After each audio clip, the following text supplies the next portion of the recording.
Hola, ¿qué tal? ¿Cómo están? Sean bienvenidos a este canal. Hoy vamos a comenzar con nuestro siguiente capítulo, así que quédense con nosotros.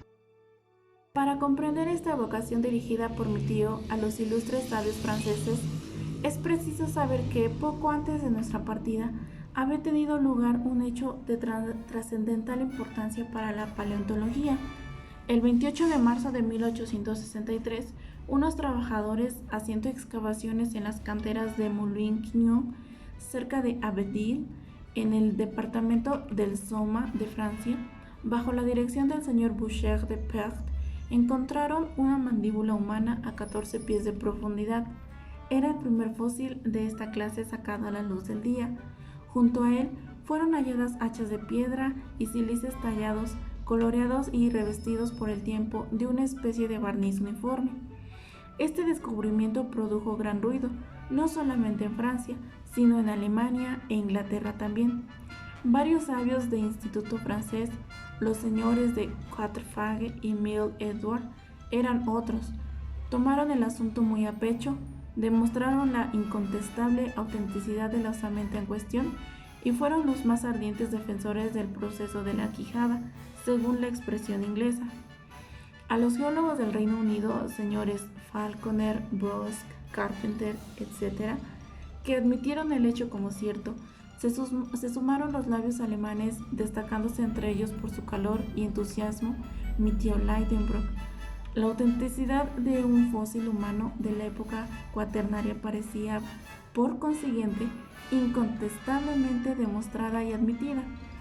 Cierto es que este sistema había tenido un adversario encarnizado en el señor Elías de Beaumont, sabio de autoridad bien sentada, quien sostenía que el terreno de Moulin-Quignon no pertenecía al diluvium, sino a una capa menos antigua, y, de acuerdo en este particular con Cuvier, no admitía que la especie humana hubiese sido contemporánea de los animales de la época cuaternaria.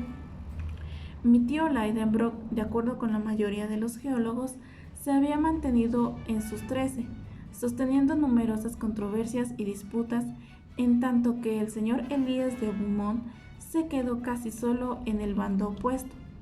Conocíamos todos los detalles del asunto, pero ignorábamos que, desde nuestra partida, había hecho la cuestión nuevos progresos. Otras mandíbulas idénticas, aunque pertenecientes a individuos de tipos diversos y de naciones diferentes, fueron halladas entre las tierras livianas y grises de ciertas grutas en Francia, Suiza y Bélgica, como asimismo armas, herramientas, utensilios y osamentas de niños, adolescentes, adultos y ancianos. La existencia del hombre cuaternario se afirmaba pues cada día más. Pero no era solo esto. Nuevos despojos exhumados del terreno terciario plioceno habían permitido a otros sabios más audaces aún asignar a la raza humana una antigüedad muy remota. Cierto que estos despojos no eran osamentas del hombre, sino producto de su industria, como tibias y fémures de animales fósiles, estriados de un modo regular, esculpidos por decirlo así, y que ostentaban señales evidentes del trabajo humano. El hombre, pues, subió de un solo salto en la escala de los tiempos un gran número de siglos. Era anterior al mastodonte y contemporáneo al Elephas meridionalis.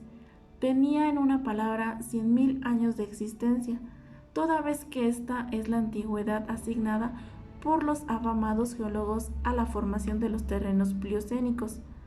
Tal era la sazón del estado de la ciencia paleontológica, y lo que conocíamos de ella bastaba para explicar nuestra actitud en presencia de aquel osario del mar de Lidenbrock. Se comprenderán, pues, fácilmente el júbilo y la estupefacción de mi tío, sobre todo cuando, 20 pasos más adelante, encontró frente a sí un ejemplar del hombre cuaternario. Era un cuerpo humano perfectamente reconocible. Había sido conservado durante tantos siglos por un suelo de naturaleza especial como el del cementerio de San Miguel de Burdeos.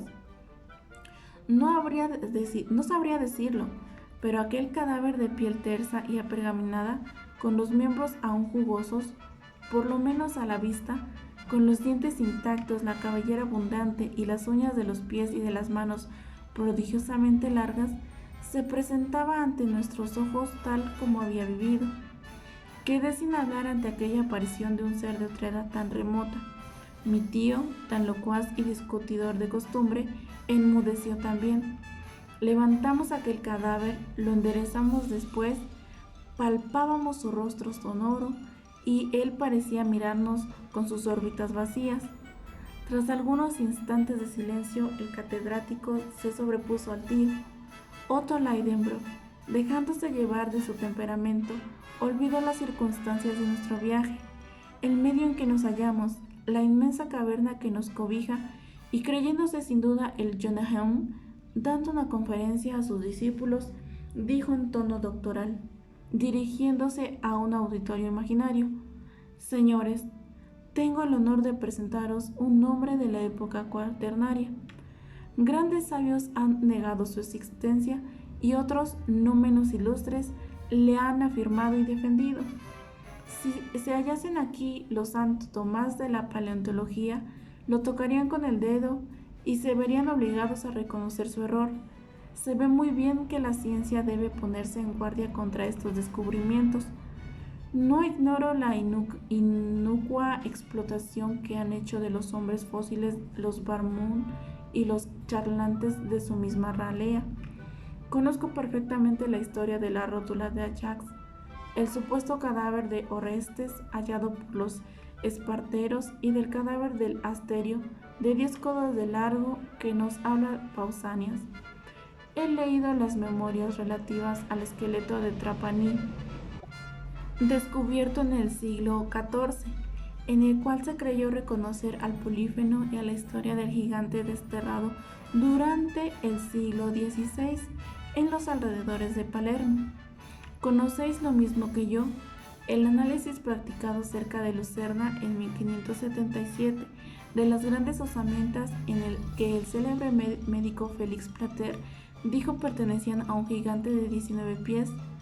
He devorado los tratados de Casanión y todas las memorias, folletos, discursos y contradiscursos publicados a propósito del esqueleto del rey de los Cimbrios, Teutoboco, el invasor de la Galia, exhumado en 1613 de un arenal del Delfinado. En el siglo XV hubiera combatido con Pedro Campet la existencia de los preadamitas de Schnauzer. He tenido entre mis manos el escrito titulado Gigans. Aquí reapareció el defecto peculiar de mi tío, quien cuando hablaba en público no podía pronunciar los nombres difíciles. El escrito prosiguió titulado Gigans, pero se atascó de nuevo Giganteo, imposible. El enrevesado vocablo no quería salir. Cuando se hubieran reído del profesor en el Johanneum, Gigantosteología, concluyó por fin el profesor Lidenbrock de entre los juramentos terribles, y animándose después prosiguió: sí, señores, no ignoro nada de eso. Sé también que Cuvier y Blumenhang van reconociendo en estas osamentas simples huesos de mamut y de otros animales de la época cuaternaria, pero en el caso actual la duda solo sería una injuria a la ciencia. Ahí tenéis el cadáver, podéis verlo, tocarlo. No se trata de un esqueleto, sino de un cadáver intacto, conservado únicamente con un fin antropológico. No quise contradecir esta aserción. Si pudiese lavarlo en una solución de ácido sulfúrico, añadió el profesor, haría desaparecer todas las partes terrosas y esas conchillas resplandecidas incrustadas en él. Pero no poseo de momento el preciso disolvente. Sin embargo, este cadáver, tal como le veis ahora, nos referirá su historia. El profesor entonces cogió el cadáver fósil, manejándolo con la destreza que los que se dedican a mostrar curiosidades. Ya lo veis, prosiguió, no tiene 6 pies de altura y nos encontramos por tanto a gran distancia de los pretendidos gigantes. Por lo que respecta a la raza a la cual pertenece, es incontestablemente caucásica, la raza blanca, la nuestra. El cráneo de este fósil es regularmente ovoideo, sin un desarrollo excesivo de los pómulos ni un avance exagerado de la mandíbula. No presenta ninguna señal del pragmatismo que modifica el ángulo facial. Medid este ángulo y hallaréis que tiene cerca de 90 grados. Pero de ir todavía más lejos en el camino de las deducciones, y me atrevería a afirmar que este ejemplar humano pertenece a la familia que se extiende desde la India hasta los límites de la Europa occidental. No os sonriáis, señores.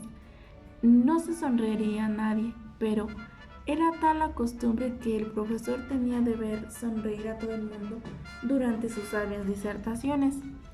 Sí, prosiguió animándose de nuevo. Se trata de un hombre fósil y contemporáneo de los mastodontes cuyas osamentas llenas están anfiteatro, pero no osaré deciros por qué vía han llegado aquí. ¿De qué modo esas capas donde yacían se han deslizado hasta esta enorme caverna del globo? Sin duda, en la época cuaternaria, se verificaban aún trastornos considerables en la corteza terrestre. El enfriamiento continuo del globo producía grietas, sendas hendeduras por las cuales se escurría probablemente una parte del terreno superior.